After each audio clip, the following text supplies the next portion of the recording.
I recently started playing a new tabletop game that is great for solo play, plays very quickly, and doesn't involve miniatures. Today, we're talking Marvel Champions. Yeah, I decided my miniature wargaming channel was going to talk about a card game today. Is that a good idea? I don't know. But the truth is, I've enjoyed this game a lot, and so I'm hoping maybe it'll resonate with some of my audience, especially the ones who are keen on solo games. Marvel Champions is a living card game published by Fantasy Flight Games. If you're not familiar with the concept of a living card game, it's based around deck building, but unlike something like Magic the Gathering or Pokemon, when you buy a pack, you're not getting random cards. When you buy a pack, you know exactly what's in it, and over the life of the game, various expansions are launched that expands the content available. Now, I've been somewhat familiar with living card games for a while. I've heard of things like Lord of the Rings and Arkham Horror, which are two of Fantasy Flight's other big games that they do in this style, but I'd always kind of avoided them because I heard through the grapevine that it was the kind of thing that if you missed out or if you were starting late in a game's release, that you had a lot of catching up to do and you had to do things in kind of a linear fashion, and I'm just not really big on that kind of thing. I'd much rather pick and choose, and that's what Marvel Champions lets you do. Outside of the core box, you can buy whatever else you want next, or nothing. You can just keep playing with the stuff out of the core box if you want. Now, Marvel Champions is purely co-op, or solo. But what I'm getting at is there is no PvP. You never attack the other players, and your goal is to work together in order to defeat whatever villain you happen to have put in front of yourself.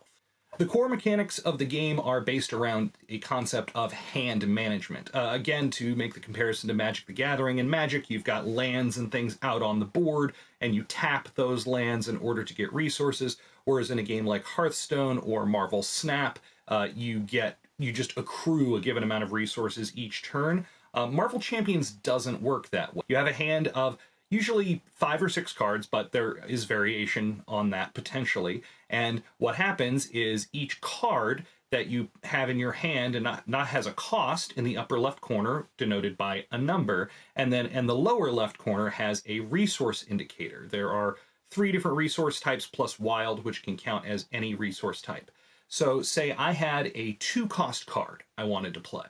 I would need to discard cards in my hand with a total of 2 resources on them, discard those, and then play the card I actually wanted to play. So it's all about making choices and what's going to be best in the moment. You might have an extremely powerful card. Something like Nick Fury comes to mind. He comes in the base set, and he has a variety of really powerful effects he can do for you. But on turn 1, you're not likely to play Nick Fury all that often.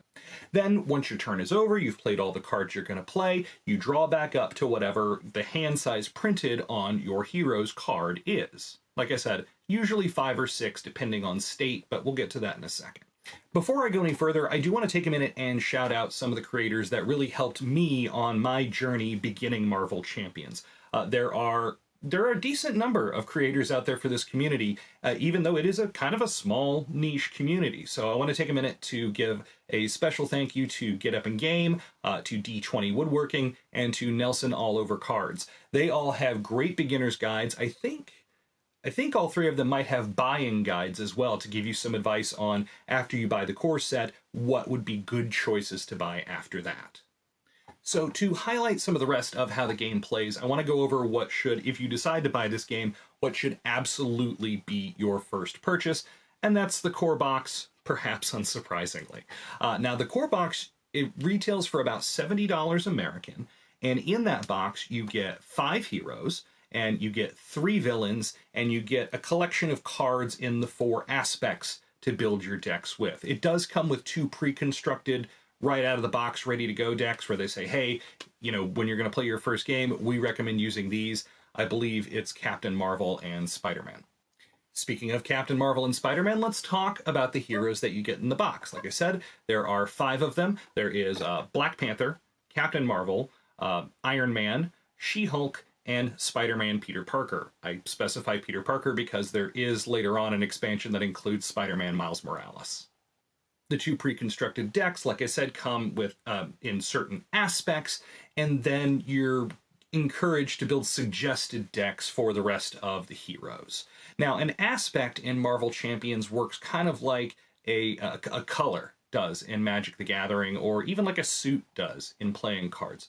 The difference being that for the most part, there are some exceptions, but for the most part in Marvel Champions, your hero can only have one aspect at a time. So you have aggression, which is about dealing damage to the villain. You have justice, which is about thwarting the scheme of said villain. You have protection, which is about staying alive. And you have leadership, which is about building a team of allied, weaker, but still you get a whole bunch of allied heroes out on the table, and they do a lot of the things for you.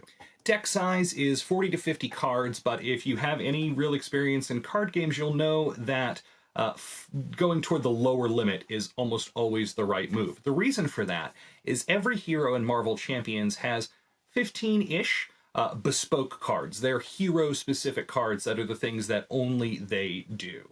So, for example, Iron Man is trying to build his Iron Man suit, and a lot of his custom cards, his individualized cards, are pieces of that suit. Captain Marvel has a really good resource economy. Remember how I said there are resources printed on the bottom left of cards?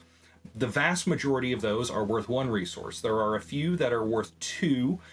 Captain Marvel has cards in her hero-specific deck that are worth 3. And they're worth 3 of a resource type that she really wants to have. So it kind of builds sort of a self-synergy. Something else I want to talk about, the way heroes work in Marvel Champions, is their alter ego.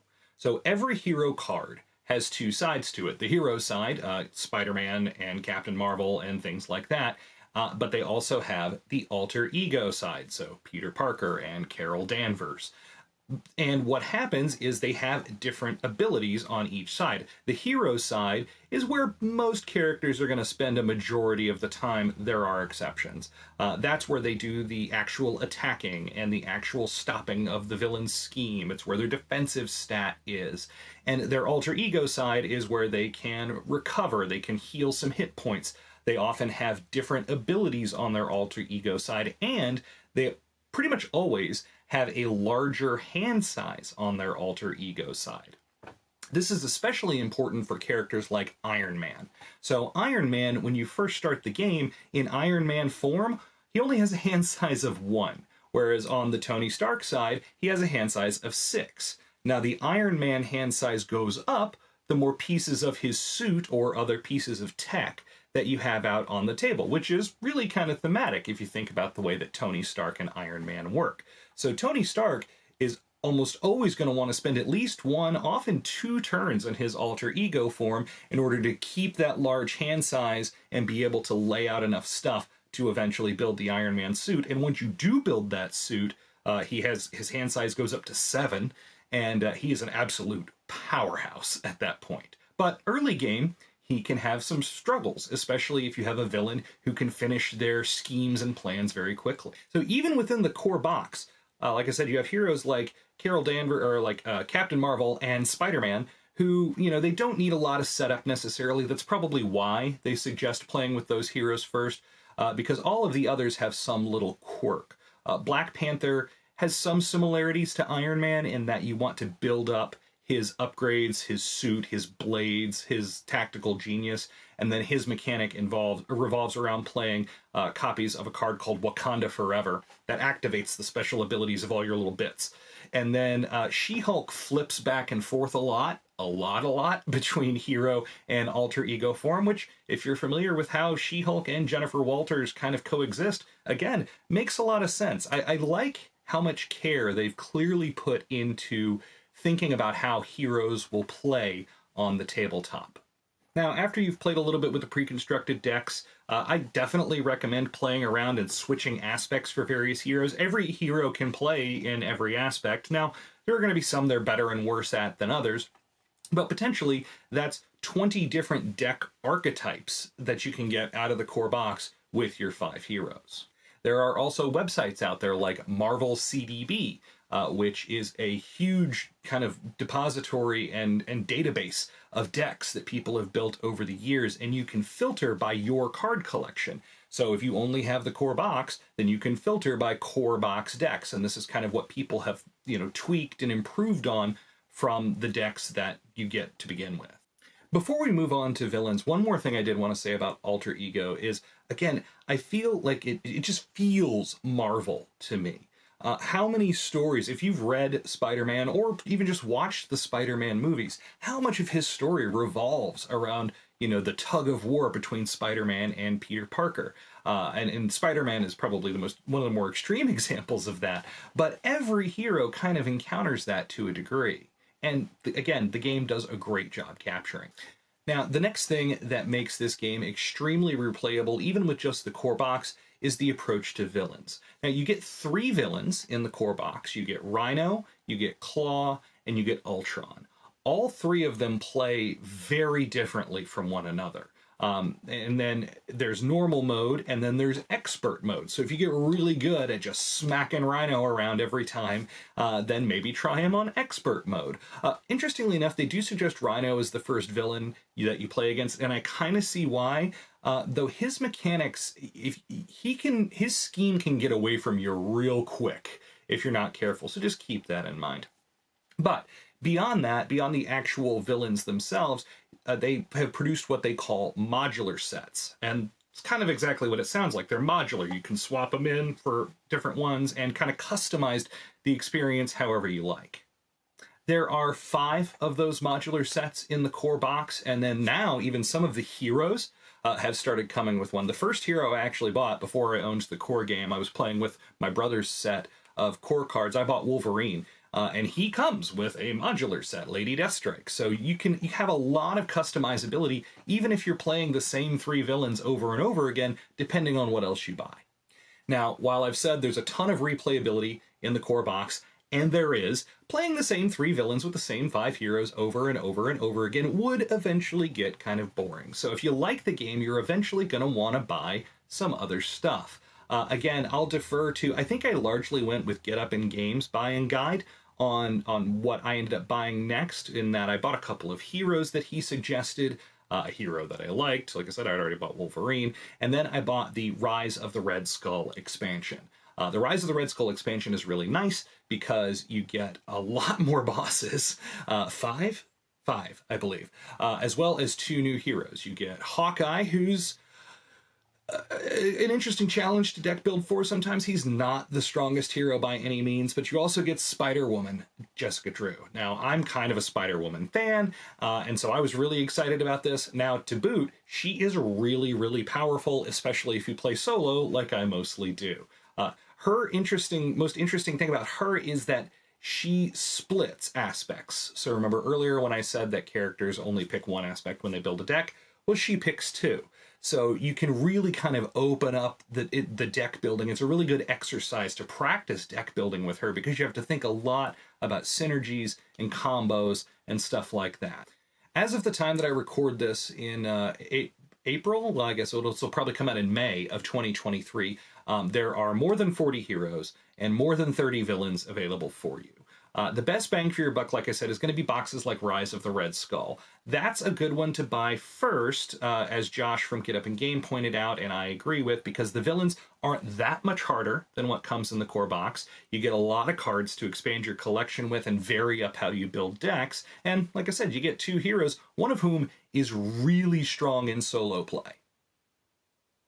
For me, right now, as I write this, the Fantasy Flight is partway through kind of their mutant arc of Marvel Champions. There's 1 mutant expansion out. Another one is coming out later this summer that's going to feature X-Force. It's going to come with Cable and Domino in the box. They just revealed Psylocke. And these are all characters who, as an edgy teenager reading comic books in the 90s, I loved. So I'm almost certainly going to pick all those up. And like I said, one of the big advantages of a game like this as compared to some other living card games, it's a lot easier to skip content. Yes, you're going to miss out on some, cards that are released in individual hero packs for deck building in certain aspects, but if you don't need it, you don't need it. And it's not a competitive game. As long as you can beat the boss, you're golden. That said, there are a couple of caveats. I have heard stories where it is very difficult, especially for new players, if they buy things like Galaxy's Most Wanted and Shadow of the Mad Titan, which are two other expansions. They come with great characters, they come with really, interesting bosses, but also very difficult bosses. So if you don't have a huge collection, that's tricky. The second expansion that I bought personally was Sinister Motives. I'm a big Spider-Verse fan. It comes with Miles Morales and Ghost Spider Gwen Stacy as its heroes, and it comes, with your classic kind of Sinister Six style villains, and so I was all about that.